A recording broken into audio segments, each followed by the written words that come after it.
Добро вечер, започнува дневникот на Канал Плюс телевизија, но пред се погледнете накратко дел од главните настани на денот.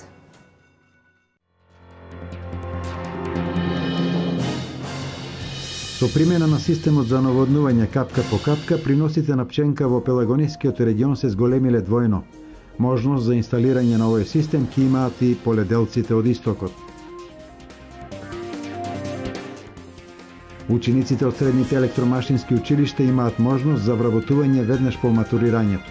Сдруженијето на електромашинско сообраќајни центри на Македонија денес заседаваше во Штип.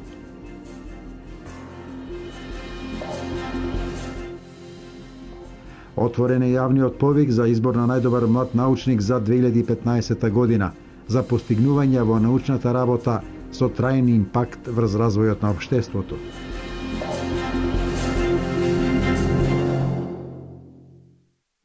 Владени тимови со представници од сите сектори како земјоделство, економија, образование и здравство ја остваруваат посетата на општините, а на организираните граѓански трибини граѓаните ги произнесуваат своите идеи, учествуваат со предлог или критика за владините институции. На вечерашната трибина во Берово беа потенцирани топ 3 проекти кои се приоритет на општината.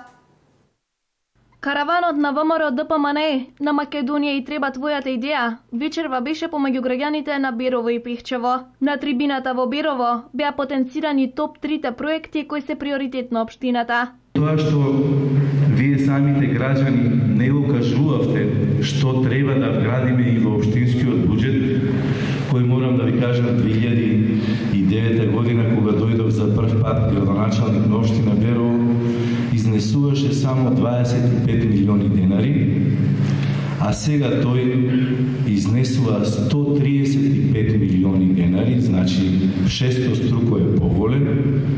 Тогаш можеме да видиме што работеле и како работеле предходните и зошто ние проектираме толков буџет за да направиме нешто што стварно е потребно за нас граѓаните во општината. Дали имало избори или не, ВМРО ДПМН има правило да има свој караван со кој ќе оди од град во град, од општина во општина, ќе ги слуша граѓаните, ќе ги слуша проблемите и ќе се обидува да реши што е можно поголем број на проблеми. Не се решени сите проблеми, има многу проблеми во Македонија кои остануваат да се решат. Свесни сме за тоа. Никогаш не сме сакале да ставаме розови научари и да гледаме низ призма на тоа дека се во Македонија е добро и дека нема никаков проблем. Ниту пак некогаш сме ветиле дека сите проблеми во државата ќе ги решиме. Збор на оваа трибина имаше и представник на Агенцијата за развој на земјоделието, кој даде краток коментар за средбата која ја имаше новоназначениот министер за земјоделие, инаку член на СДСМ со земјоделците. Заменик министерот отиде да каже дека субвенциите не требало да се исплаќаат и механизацијата не требало да биде доделена и преку ИПАРД, и преку национална програма, и преку млад земјоделец. На тоа земјоделците убаво му одговорија дека е млад и дека е неискусен, дека треба да се замени. Вчера и завчера во Каватарци и Неготино ги остави земјоделците 3 сата да го чекаат на ладо. Не треба некој од кој што зависи да им го врати грбот и да не оди да се соочи со нив. Таа е разликата меѓу опозиционерите и владеачката гарнитура што ја гледате овде. По посетата на сите општини, во вториот циклус ќе бидат посетени и сите поголеми населени места каде ќе бидат организирани трибини за сите граѓани кои имаат идеја, предлог или критика за владините институции. УСАИД ќе им помага на земјоделците во регионот да инсталираат системи за наводнување капка по капка. Искуствата од Полошкиот и Пелагонискиот регион покажуваат удвојување на приносите на пченка со примена на овој систем за наводнување. Просечните приноси на пченка во Македонија изнесуваат по 4,2 тони по хектар, речиси двојно помалку од регионалните просечни приноси од 8 тони. Ако се има во предвид фактот дека новите земјоделски површини се тешко достапни, единствениот начин за остварување на рентабилно производство на пченка е зголемување на приносите со примена на нови технологии. Поконкретно преку воведување на систем капка по капка, чиј носител на проектот е УСАИД. Со системот капка по капка може да се користи фертиригација, односно користење на вештачки ѓубриви кои што преку наводнувањето влегуваат точно во коренот систем на растението и понатаму најефикасно, односно 100% се искористени. Немаме вишок, односно одливање на вода во подпочвени води, така да целата вода навлегува преку коренот систем во растението и потоа се искористува страна на листот, па преку фотосинтеза настанува од неоргански во органски материи. Вкупно, значи со нашата иницијатива во изминативе 3 години беа поставени 662 хектари системи капка по капка за производство на пченка и сончок. Така да со употреба на овој начин за наводнување, земјоделците го зголемија за 210% нивното производство и учинок по 1 хектар. Така да во 2013 година, кога беше просечното производство од 4,2 тони на зрно по хектар и 30 тони силажа од 1 хектар, со нашите земјоделци, употребувајќи добра земјоделска пракса, соодветно наводнување и ѓубрење преку системите капка по капка, успеавме да добиеме просечни приноси од 13 тони по хектар за зрно и 93 тони силажа од 1 хектар. По Пелагонија и Полог опрема ќе добијат и земјоделците од источниот регион. Тие денес задоволни од презентацијата на ефектите доколку на сопствените површини наводнуваат со помош на опремата во која се субвенционира половина од сумата.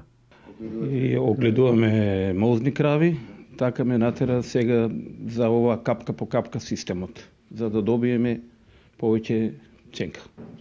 Тоа е, значи, една добра политика на државата, со 50-50, нели, намалуваат ни се трошковите, а зголемуваат се приходите. Значи, у секој случај добра програма, што треба секој кој може и сака да ја искористи програмата. Овој систем овозможува достигнување на највисоките можни приноси во зависност од генетскиот потенцијал на сортата.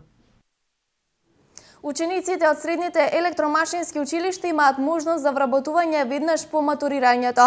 Ова беше главната тема на денешната средба на Сдруженијето на електромашинско сообраќајните центри на Македонија во Штип. Образованието е она што го прави човекот успешен, но колку образованието е успешно во нашата држава?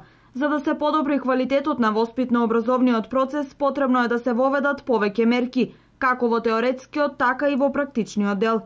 Мерки кои што треба да се превземат, тоа се поголема соработка на училиштата со бизнис секторот, во смисла да учениците бидат практично вклучени во самиот производствен процес во компаниите, онаму каде што учениците ќе посетуваат. Значи, практичната настава не се учи преку теорија, практичната настава мора ученикот практично да ја осознае преку практична работа. По завршување на училиштето за секој ученик е важно да работи на професијата што ја избрал. Ваква можност нуди средното општинско училиште Колен Ехтенин Штип. Значи, покрај практичната настава која се одвива во самото училиште, знаеме дека училиштето располага со доста кабинети од сите профили. Покрај тоа, значи, имаме добра соработка со бизнис секторот, конкретно со угостителските објекти, бидејќи имаме и угостителско-туристичка насока. Понато имаме со машинските работилници, автосервиси и другите компании кои ни се веќе во самата општина. Во скоро време, со отпушнување на фабриката која се гради во индустријската зона Кондево, најверојатно ќе склучиме договор за заемна соработка, бидејќи дел од нашите ученици веќе имаат некои согледувања за таа фабрика, односно за учество во производствениот процес, а и во подготовка на самите ученици за стапување во производниот процес. Имено, денес Штипското електромашинско училиште Колен Ехтенин беше домакин на годишното собрание на Сдружение на електромашинско сообраќајни центри на ниво на Македонија. Овие се редовни средби на собранието на Сдруженијето, на кои што се дискутира за активностите на училиштата во минатиот период. Тоа се претежно надпреварите кои што се одвиваат на општинско, регионално и државно ниво и предстојните активности. Едни од тие активности беа финансирање од страна на Министерството за образование и наука во смисла на проектите за изградба на реални компании, можноста за аплицирање и средствата кои што следуваат за формирање на тие реални компании кои што се во функција на изведување на практичната настава. На денешната средба присуствуваат директорите со дел од професорите од средните стручни училишта во државата, представници од Министерството за образование и наука и од Центарот за стручно образование и обука. Со следниот прилог одиме во Берово, каде утринава беше измерена температура есенва минус 10 степени Целзиусови. Студот не е пречка да се реализира проектот за изградба на улицата 20 во Беровската населба Ширината, која е дел од годишната програма за улици и патишта и предвидува пробивање и изградба на улицата во должина од 580 метри. Проектот чини 12 милиони динари општински средства. Започна реализацијата на проектот за пробивање и изградба на улицата 20 во Берово, проект кој е од големо значење за жителите на населбата Ширина. Фирмата изведувач започна со обележување и расчистување на трасата по која ќе биде изградена улицата, започнувајќи од спојката на крстосницата со улицата Велко Влаховик. Самиот проект е дел од годишната програма за улици и патишта за 2015 година и истиот предвидува пробивање и изградба на улица во должина од 580 метри. Коловозната лента од улицата ќе биде асфалтирана во широчина од 6 метри со асфалтен слој АБ11 со дебелина од 5 см, кој ќе биде вграден врз асфалтен бетумент со дебелина од 6 см и тампонски слој од дробен камен со дебелина од 30 см. Изградбата на улицата предвидува и тротоарски површини од двете страни на улицата со широчина од 1,5 метар, како и решавање на одведувањето на атмосферските води. За реализација на овој проект од буџетот на општина Берово ќе се издвојат околу 12 милиони денари. Општинската организација СДСМ Штип на денешна пресконференција објави дека директорот на јавното предпријатие ИСАР Ангел Бојаджиев нарачал реклама во списанието Балканика за сопствена промоција, која ја платил со пари на ЈП ИСАР, односно со пари на граѓаните на Штип. Директорот Бојаджиев со конкретен одговор на овие обвинувања. Општинската организација СДСМ Штип денес одржа пресконференција на која упати прашања до директорот на ЈП ИСАР Ангел Бојаджиев. Како што наведуваат, Бојаджиев нарачал реклама во списанието Балканика за сопствена промоција, а според нивни информации за да се добие простор од 2 страници во ова списание, потребно е да се издвојат 120.000 денари и задолжително да се откупат 16 примероци од списанието кои што чинат 30.000 денари. Според информациите, за да се добие простор од 2 страници во ова списание, потребно е да се издвојат 120.000 денари и задолжително да се откупат 16 примероци од списанието, кои што чинат неверојатни 30.000 денари. Во последното издание на списанието, за работата на Бојаджиев се издвоени 4 страници, значи биле исплатени 270.000 денари. Дали промоцијата на Бојаджиев е платена со пари на јавното предпријатие ИСАР, односно со пари на граѓаните на Штип? Дали во анализата на Балканика е опфатен и фактот дека ЈП ИСАР секојдневно бележи 60% губиток на вода за пиење на патот од филтер страницата до крајните корисници? Директорот на ЈП ИСАР со одговор на овие прашања. Постои Балканик како фирма, постои јавно предпријатие. Тоа може да биде информација од јавен карактер, може секој да побара кој што сака колку сме платили и дали сме платили, ќе добие информација. Овие овде примероци што се сега моментално што ги имаме се бесплатни. Медиумската куќа Балканика ме изненади кога дојде, кога зеде интервјуто со мене, кога го направи и кога дојде кога ми ги врачи книгите. Значи тоа многу лесно може да се провери. Значи наместо да се занимаваме со лаги, невистини да ширеме меѓу граѓаните, подобро да се фатиме за некоја работа, да сработиме нешто. Луѓе кои што немаат работа и кои што се чудат цел ден што да трачат и што да кажат, нормално дека кажуваат вакви пресови.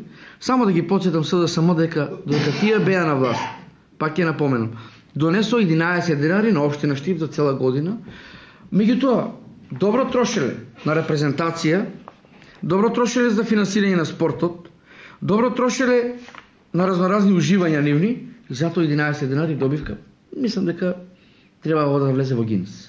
Неминовно како доаѓа април, така ги фаќа паниката, така паничат и мислам дека се очекувам некои полоши пресови и поголеми лаги од нивна страна и клевети. Ние сме партија која што не се занимава со лаги и клевети. Нашето работење се гледа во делата. Сето тоа што го имаме сработено, луѓето може да го видат, за разлика од нивните магионичарски трикови на зборови кои што немаат оставено ниту едно дело. Јас ќе им даваме на лист хартија на Социјалдемократскиот сојуз да напишат само 10 проекти за општина Штип, додека тие биле на власт што ги има сработено. Само 10 проекти. 5 нека напишат. 3. Нема ни еден, верувајте. Ние не можеме да склопиме презентацијата сега што имаме за наше годишно работење. Според Бојаджиев, делата доволно гласно зборуваат за работата, а тоа несумнено предизвикува незадоволство кај опозицијската партија. Со доделување на највисокото општинско одликување орденот Свети Никола на професорот по неврологија и невропсихијатрија доктор Илија Џонов, во Штип почна одбележувањето на празникот Свети Никола. Славењето продолжува утре со свечена богослужба во храмот Свети Никола, литија до градскиот плоштад и беседа на митрополитот Брегалнички Иларион.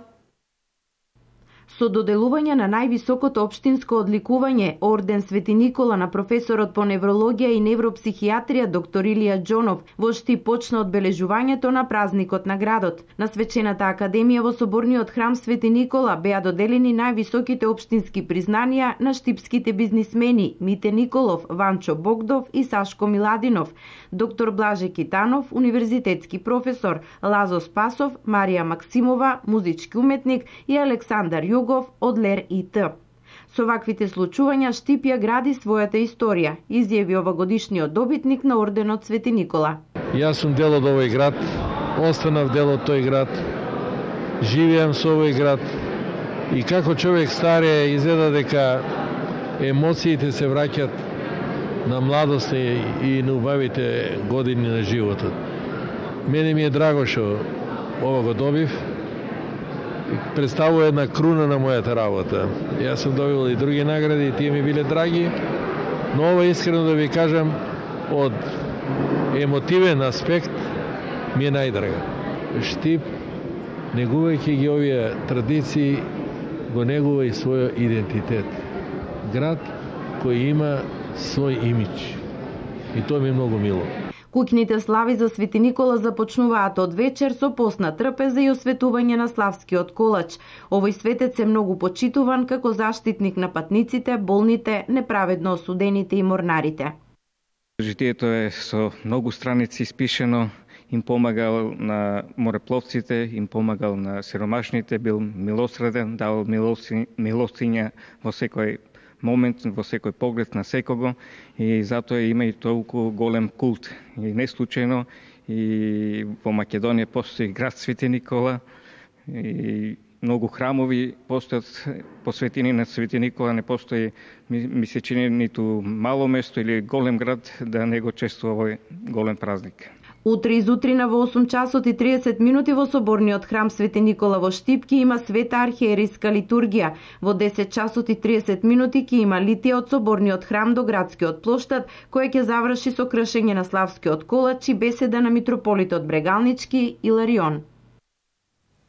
Отворен е јавниот повик за избор на најдобар млад научник за 2015 година за млади до 30 години, кои во досегашната научна работа имаат постигнато резултати што придонесуваат за развој на општеството. Денес гост на УГД беше носителот на признанието најдобар млад научник за 2014 година, магистар Даниел Денковски. Ова престижно признание го доделува председателот на Република Македонија, доктор Ѓорги Иванов.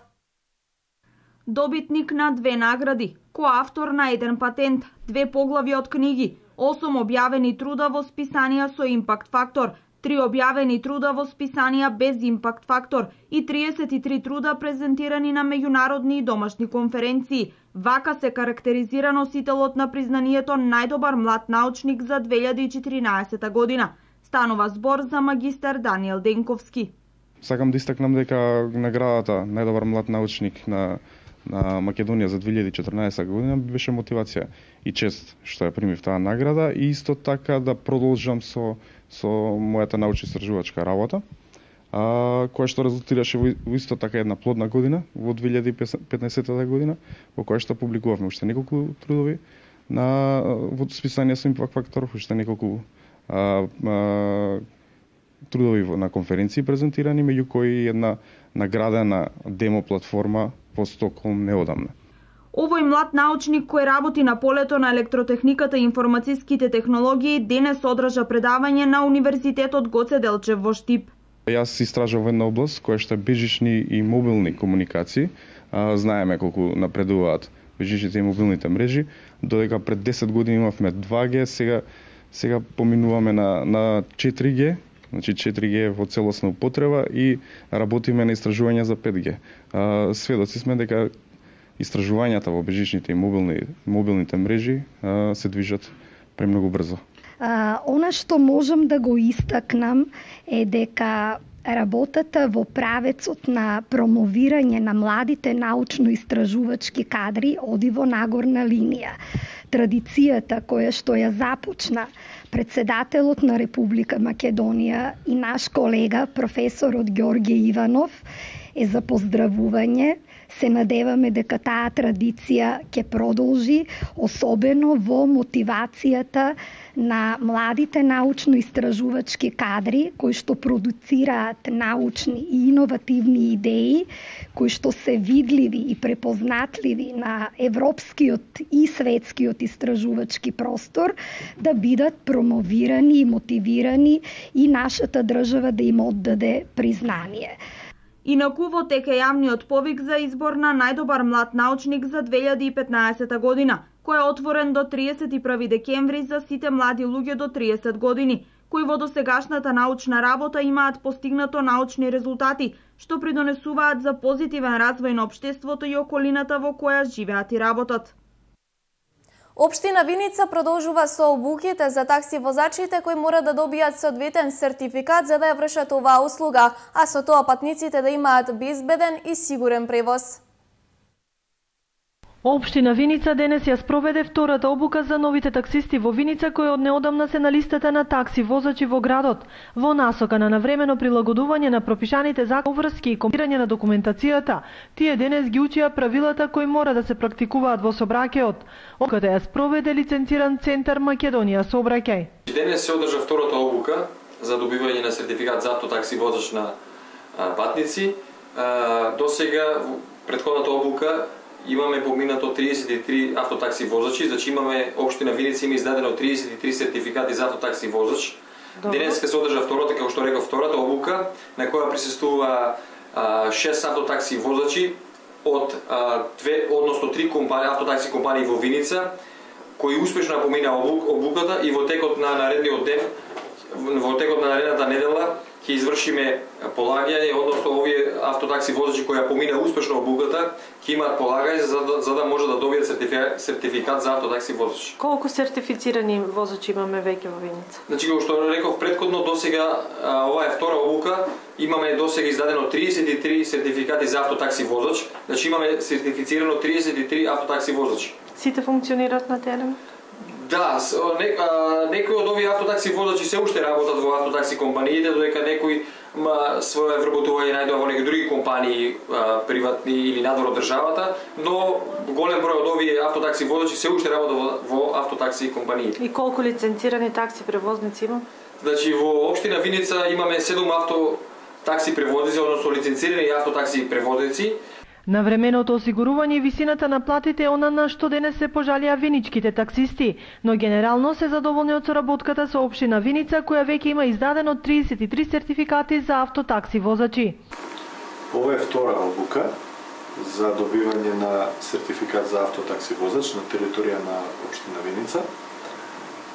Денеска во соработка со општината беше организирана втора група на автотакси возачи кои што успешно ја имплементира обуката и во неврзан разговор со нив, значи со секојдневните проблеми што тие ги се среќаваат како во сообраќајот, така и во секојдневните активности, успеавме преку предавања, преку разработка на заеднички ситуации да ги утврдиме и да ги констатираме нивните проблеми кои би требало година понатаму што полесно да ги совладаат.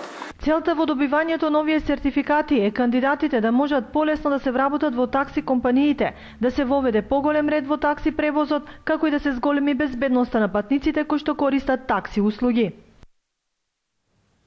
Отворена изложба на рачно изработени тканици од почетокот на 20-тиот век, главно во источниот регион. Најубавите ракотворби кои биле дел од невестинскиот чий се изложени во уметничката галерија Безистин во Штип. Од денес до крајот на декември во Уметничката галерија Безистен во Штип ќе бидат изложени експонатите кои Бети Иванова, етнолог при Штипскиот музеј, ги собираше во изминатиот период. Станува збор за ткаеници изработени на разбој од жените во почетокот на минатиот век. Изложени се скутини, крпи, појаси. Оваа изложба подкрепена е со каталог кој што го работи во текот на оваа година. Морам да кажам дека е проект одобрен од Министерството за култура и одобрен и во организација на музејот на град Штип. Изложбата представува представување на предмети на видови ткаеници кои што биле составен дел на народната носија, додатоци кон народната носија. Тоа се пешкирите или скутините, килимите, покривачите за под, покривачите за кревет и рамите, перници за секојдневна употреба, како и перници кои што служеле за украсување, односно за декорација на домот. Орнаментите кои се наоѓаат на ткаениците точно го одбележуваат периодот во кој биле искаени и изработени на разбој и се богати со елементи кои ги опишуваат македонската традиција и фолклор. Најчесто употребуван орнамент е ромбот. Може да се сретнат од најобични шари, значи оние полиња црно и црвено, која што е основната боја која што била користена во ткаењето, како и во везењето, така и во ткаењето. Меѓутоа, со движењето на народот или со доаѓањето на некоја невеста од друг крај во друго село во минатото, значи таа донесувала некоја нова работа, некоја нова традиција. Така доаѓа до мешање на орнаментите. Најчесто употребуван орнамент е ромбот, кој што представува заокружување на една целина, значи ја означува куќата, го означува плодородието собрано на едно место. Уште на првиот ден од отворањето, изложбата на ткаеници предизвика големо внимание. Сум изненаден од ова културно богатство, односно етнолошкото богатство на овој крај. Ова се дела на нашите стари предци кои што се мачеле и изработувале за сопствени потреби. Ова е дел од традицијата на македонскиот народ. Ја мислам дека секој би требало ова да го погледне. Ова е наша традиција, ова е што го имаме со години. Ткаениците изложени во Уметничката галерија Безистен се од Овчеполскиот, Малешевскиот, Пијанечкиот и Лакавичкиот крај. Застапени се и јуручки и влашки пешкири.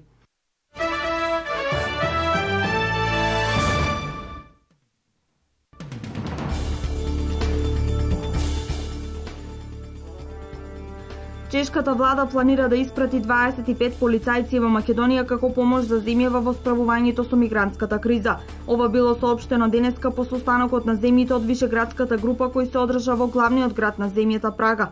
Како што пренесуваат чешките медиуми, доколку владата на Чешка го одобри испраќањето на полицајците, тие треба да бидат распоредени во Македонија во периодот од средината на јануари до крајот на февруари следната година. Според медиумите, Министерството за внатрешни работи на Чешка дало предлог до владата на Македонија да и се помогне со сума од 20 милиони круни или околу 740.000 евра, кои ќе бидат искористени за зајакнување на миграционата инфраструктура во земјава. Во Пекинг втор пат овој месец е прогласен црвен степен на предупредување поради загадувањето. Се очекува дека сивата магла ќе се спушти на градот во кој живеат околу 22,5 милиони луѓе, со штетни честички во воздухот со големина помало од 2,5 микрометри, штетни честички кои продираат длабоко во белите дробови, и тоа над 500 микрограма на кубен метар, се наведува на официјалниот сајт на властите во Пекинг. Половина од возилата во градот нема да можат да излезат на улиците. Забранета е употреба на скара и други извори на чад отворено, а ограничено и фабричкото производство. Голем број градилишта и училишта се затворени. На жителите на Пекинг им се советува да избегнуваат активности на отворено. Добитничката на Нобеловата награда за мир, мајка Тереза, која целиот нејзин живот го посвети помагајќи им на најсиромашните, ќе биде прогласена за светица во септември идната година. Ватиканскиот весник Авенира објави дека папата Франциско во четвртокот го одобрил декретот со кој се признава чудото во незиното посредување со Господ. Станува збор за заздравување човек кој имал смртна болест на мозокот.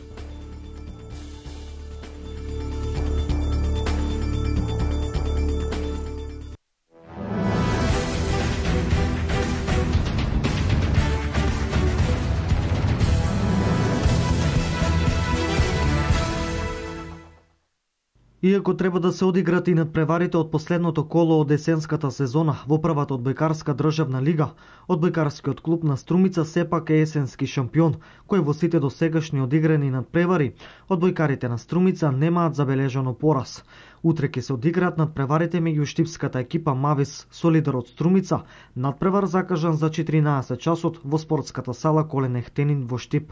Лирија ќе ја пречека екипата на Шутова, додека пак пробиштипјани последниот надпревар ќе го одиграат во пролетниот дел со одбојкарите на Сушево. Веднаш по ова последно коло следува пауза. Надпреварите од пролетниот дел ќе започнат во средината на февруари.